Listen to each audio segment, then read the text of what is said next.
¿Qué Lobatón, tal? muy buenas noches. Hola, buenas noches. ¿Qué ¿Qué tal? tal? Oye, ¿cómo te pillo? Lo primero, gracias, por sacar un ratito para estar en estas charlas de martes. A ti los martes, por cierto, ¿qué te parecen? ¿Es un buen día de la semana? ¿Es un día malo? ¿Te da igual? Me hace recordar eso de martes ni te cases ni te embarques. Y esto no es un casamiento, pero en cierto sentido sí que es un embarque. Te decía antes que eres una persona a la que admiro mucho, no solo yo, creo que es una cosa extensible a gran parte de los españoles, pero es verdad que algunos poquitos hemos tenido la suerte de trabajar contigo y yo lo puedo decir. Muchas gracias. Acabo de Pues, volver de Sevilla. Estoy en Jerez por situar un poco al personal, ¿no? Eh, Tengo 72 años, porque tú has sido muy elegante y nos has dicho que ya soy una persona mayor, bastante mayor. Y bueno, fíjate, en bueno. el taxi, que he Vivida, venido, vivida. Ahora sabes, Paco, que se dice vintage. Ya uno no es viejo, ya es vintage. soy un chaval que cuando se mira al espejo descubre un viejo.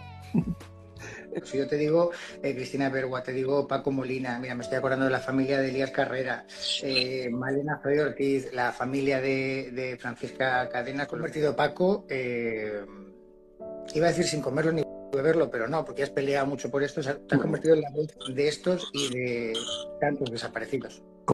Compañero de viaje.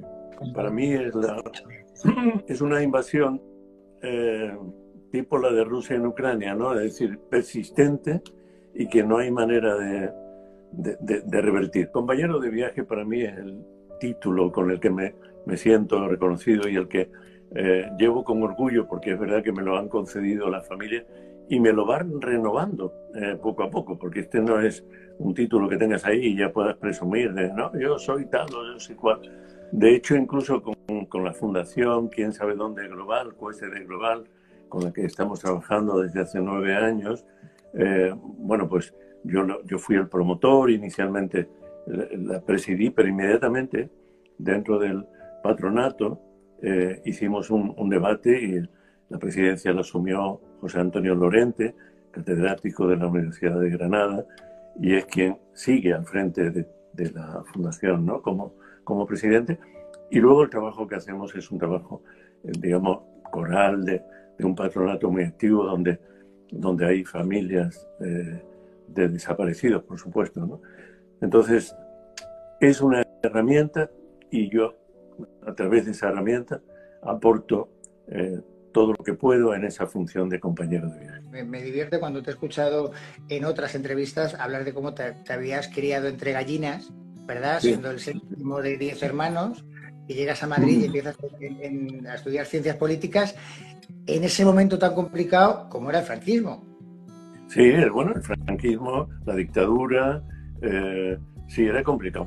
Lo que pasa es que en mi generación, cuando yo era un adolescente y, bueno, en la primera juventud, eh, ya había en muchos círculos sociales, en mi caso, pues estaban relacionados con una militancia del cristianismo más social. Debo decir que con posterioridad yo me he alejado mucho de todo lo que tiene que ver con las prácticas religiosas, pero el origen de la contestación y del compromiso social, en mi caso, como el de tanta gente, fue eso, fueron los círculos pues que trabajaban junto a la gente que necesitaba ayuda, ¿no? Fueran personas mayores, fueran gente de los barrios, etcétera, etcétera. Antes en Madrid te buscas la vida haciendo de todo. Tenía por aquí apuntado que le estaba echando un ojo cartero farmacéutico, incluso en el Hospital Niño Jesús, creo que Sí, estuviste trabajando. sí, pero ahí estuve en las calderas, encendiendo las calderas para la calefacción de los niños. Que no todo el mundo puede decir que le encañonan en la cabeza. Y tú puedes contar eso, lo puedes contar lo pasado, incluso que tuvieron que pagar, que fueron 150.000 pesetas para que no entraras a la cárcel. No, para que no entrara, no, para que saliera. Entras un mes. Entré un mes o un mes y medio, no me acuerdo exactamente. Pero entonces, eso, bueno, entonces le llamaban arresto, no sé qué más, sustitutorio, y había que, para poder salir, pagar una fianza, y esa cantidad aproximadamente era la fianza, que evidentemente yo no tenía, porque yo trabajaba, creo recordar, que mi sueldo, por ejemplo, de cartero contratado era de 5.500 pesetas. Imagínate cuánto tiempo tendría que haber trabajado para esa fianza. Entonces, un hermano mío se hizo cargo, un hermano fallecido hace poco, hace un par de años, se hizo cargo de mi situación y me dio con una tía nuestra que tenía una economía desahogada, ¿no? Y consiguió de manera absolutamente secreta para el resto de la familia, porque además lo consiguió a través de la conexión con un alto mando de la Guardia Civil, con el que estaba emparentado, en fin. Una familia cuyo pensamiento político no era precisamente el pensamiento por el que a mí me estaban deteniendo y por el que luego me acusaron de todo, de atentado a la fuerza pública. Cuando yo me zafé de la pistola de Billy el Niño, José Antonio González Pacheco, desórdenes públicos, asociación en grado dirigente, asociación ilícita. Claro. Yo creo que es interesante que se conozcan esos episodios, no como batallitas personales, en mi caso, ¿no? Sino como expresión de una situación. Es que yo a la gente más joven le decía, es que, bueno, no se podía decir lo que se pensaba, es que, por supuesto, no tenías derecho a asociarte, es que cada reunión en la universidad era una actividad ilegal y perseguida, ¿no? De hecho, a mí me detuvieron entrando en una asamblea, ¿no? Y además tú estabas al frente, creo, de esa asamblea, ¿no? No, al frente no. Yo había sido elegido por mis compañeros de ciencias políticas para representarles en una asamblea de profesores a los que íbamos a pedir ayuda para una acción muy importante que se desarrolló, que fue un boicot de exámenes en respuesta a la detención de 30 compañeros de distintas facultades con el gobierno de Carrero Blanco, que todavía Carrero Blanco no había ascendido a los cielos y andaba pues como presidente del gobierno representando a la dictadura más dura, valga la redundancia. Yo creo que no todo el mundo sabe que llegaste a ser un refugiado político, ¿no? Entendí que estando fuera, iniciando una etapa como exiliado, quizá podría contribuir mejor y un poquito más, ¿no? Y así lo hice.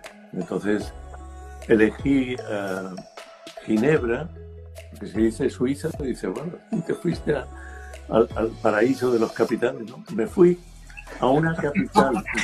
Y que no te digan eso, y que no te digan eso. No, me fui a una capital de ese país, donde había una emigración española, sobre todo andaluza, de más de 20.000 emigrantes. Y bueno, cuando por fin Franco muere en noviembre de 1975 y hay una primera posibilidad de volver con la primera decisión de gracia, primera amnistía, entre comillas, primer indulto de Juan Carlos I.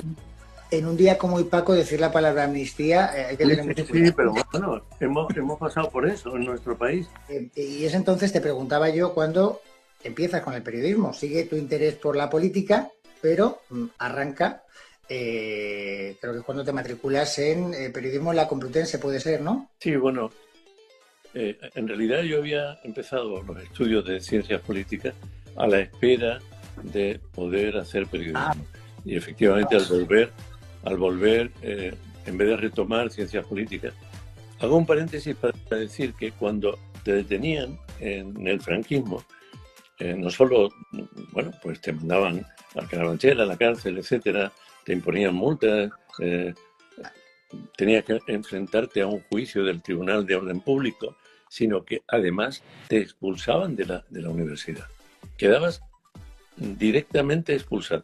De modo que yo tuve que reingresar a la universidad y ya en ese reingreso pues decidí efectivamente hacer periodismo, que había sido el motivo primero por el que yo había viajado desde desde Andalucía, desde Jerez a Madrid. Y lo hice al final, por resumir, porque es una historia larga, entre la Complutense y la Universidad Autónoma de Bellaterra, en Barcelona. Una vez superada la mili, que es otro periodo del que se podría hablar ampliamente y que me supuso, entre otras cosas, estar más tiempo en un calabozo del que había estado en Carabanchel. Este titular de, pues he estado casi más en el calabozo durante la mili que en el mes y pico de cárcel, ahí queda. Casi más. Porque no sé si al final sumé 2 meses y medio o 3. Vi cómo se mandaba a formar a la guardia y cómo el responsable, el teniente de guardia, digamos, arengaba a la formación de guardia diciendo: acaban de legalizar al Partido Comunista de España. Si alguien se acerca, si algún revoltoso, que lo dijo revolucionario y tal, si hay algún revoltoso que se acerca al cuartel en actitud amenazante, hay que estar preparado para responder. Queda claro que no eres un hombre de guerra, sino que eres un hombre de paz. Oye, te quería preguntar, siempre has estado cerca de la política. Mira si al final te hubieran metido en la política. Bueno. Y ojo que has estado en las quinielas de Radio Televisión Española, bueno, como jefe máximo. Por hacerte la broma. Vamos a ver, y hubo un momento, justo coincidiendo con esta etapa de la mili, en que yo seguía muy comprometido políticamente, militando en una organización muy pequeñita de izquierda. Entonces yo tenía que decidir entre eso o mi vida como periodista. Fue una encrucijada y entonces tomé la decisión de militar en la comunicación, en el periodismo. Esa fue mi decisión, en una realidad que era incipientemente democrática, en la transición pura, ¿no? que yo tuve la suerte y la pasión de poderla vivir como periodista.